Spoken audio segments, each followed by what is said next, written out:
Sunana Alhaji Abubakar wanda aka fi sani da Jikan Malam. Yanzu kwanaki wani a jaka ita ko mota Allah ya haɗa shi da tantan. Kawai ya buge tantan suka yi buji-buji.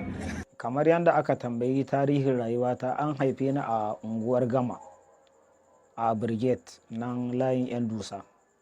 Kuma na taso a ƙarƙashin makarantar Malam Kamisu mai almajirai a nan layin Rijiya, a nan ne makaranta ta allo. Kuma Allah da hikimarsa akwai a Alhaji Malam Usman wanda aka fi sani da ɗan marayan zagi, shine halifan Malam Lawan Kalarawi, Allah ya ji kansa. A sanadiyar zuwa da muke haka da abokai mana zuwa unguwar, to sai ya zama na cewar kayan wa'azi sai mu gansa a tare lokacin za a ɗauki kaya a tafi Shahuci can inda Kalarawi yake wa'azi. To a matsayinmu na wanda muka ga kamar mu aikin ƙarfi muke a wajen, sai in ga ana ƙyama kayan lasifika da inji, sai in ga da kowa yana gudun zai ɗauka. Sai nake cewa to ba matsala, na tambayi Alhaji na ce to zan zo rika kai kayan. To zan ɗauki kayan wa'azi kayan wa'azi in kai, ina makaranta dai. To daga nan Allah da hikimarsa har ta kai cewar duk lokacin da Malam ya zo sai ya ce mu je mu ɗan fara ƙira'a haka, daga dai jan baƙi dai muna ɗan ƙira'a muna ɗan taɓawa, kuma har Allah ya kai ga muka yi yawo namu na kanmu.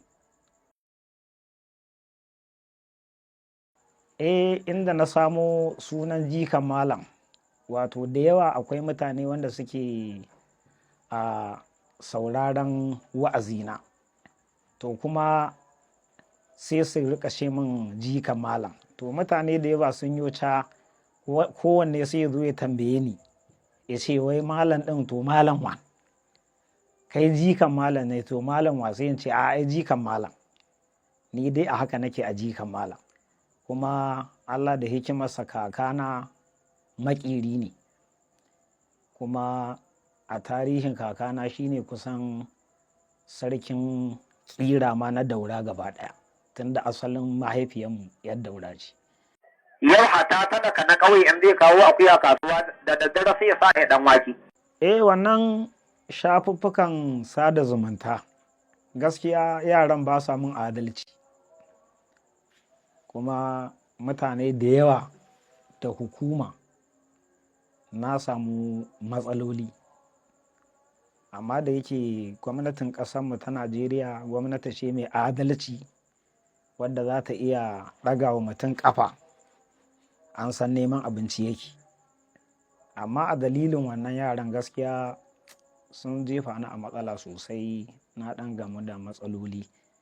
To kuma abin tun da dai akwai masoya a ciki, wasu manyan mutane ne, da abin da aka yi su ce kawai sun yafe min, wani ma sai ya ɗau kyauta ya ban.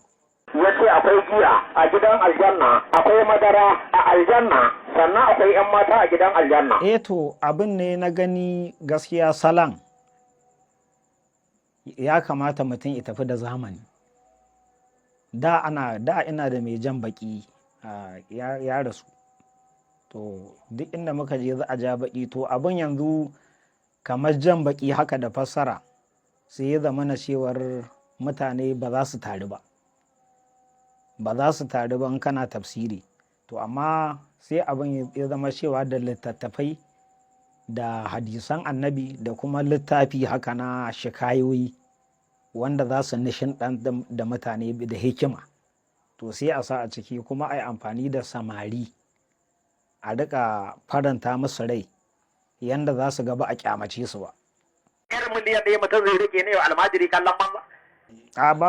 Ba na rubutawa. Wani ya taɓa min tambaya akan local game 44 na lissafa, na ce gaskiya ba rubuta nake ba, kuma wani ƙudura Allah, in dai ba kamar na riƙe makirfo ba, a haka local game 9 ma ba za su zo ba.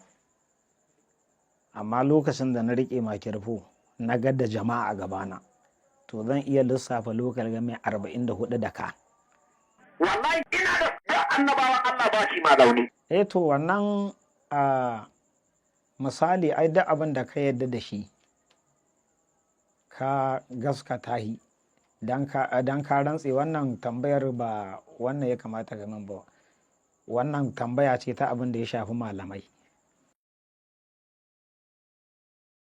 Sai dai kawai dan jan kunne da kashedi, da kuma akwai manyan mutane wanda zan je gaban su ce don Allah abubuwa da Allah in gyara harshe na. Kai talaka ka kiyaye kunan masu kudin nan, billahi lazi zaka yi kunan alaka. Gaskiya albarkacin wannan karatun na samu alfarma ta sanin mutane manya wanda Allah da hikimarsa ko a hasashe na a yanda nake gani ko lasara na zama hanyar da na samu wajen manyan mutane ba zan gansu ba, amma a dalilin alkur'ani na je ƙasashe na gefen nan wanda an karɓe ni irin taron da ake wa babba, to wannan abin ya ƙara min daraja.